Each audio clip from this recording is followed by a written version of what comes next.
હમણાં વાતાવરણમાં ઠંડક આવે છે, કારણ કે વેસ્ટર્ન ડિસ્ટર્બન્સ જે છે એ હટી જતાં વાતાવરણમાં ઠંડક આવતું હોય છે.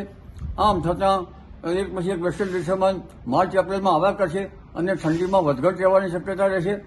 તારીખ 8 થી 14 એક બીજું વેસ્ટર્ન ડિસ્ટર્બન્સ આવશે, જે ધારા પણ દક્ષિણવર્તી છે, એટલે તારીખ 8 થી 13 કે 14 કે 17 સુધીમાં ગુજરાતમાં અને લગભગ ઉત્તર પશ્ચિમ ભારતમાં વાદળોનો સમૂહ આવન કરશે અને વાદળો આવશે.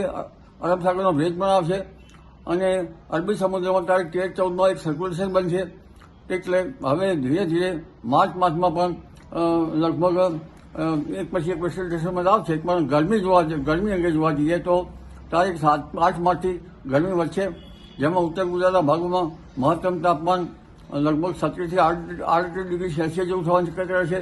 કચ્છના ભાગમાં 4 ડિગ્રી સેલ્સિયસ જેવું થવાની શક્યતા રહેશે અને દક્ષિણ ગુજરાતના ભાગમાં લગભગ 41-42 ડિગ્રી સેલ્સિયસ જેવું થવાની શક્યતા રહેશે. મધ્ય ગુજરાતના વડોદરા વગેરે ભાગોમાં 40-41 ડિગ્રી સેલ્સિયસ જેવું થવાની શક્યતા રહેશે. ત્યારબાદ આ વેસ્ટર્ન ડિસ્ટર્બન્સ હટતા ફરી પાછો ગરમીમાંથી ઘટાડો થશે. એપ્રિલ માસમાં પણ આવું રહેશે. એપ્રિલ માસમાં પણ એક પછી એક વેસ્ટર્ન ડિસ્ટર્બન્સ આવશે.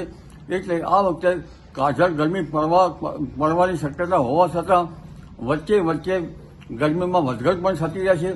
એ હવામાનમાં કંઈક નવીન પ્રકારનું આ વખતે જણાઈ રહ્યું છે.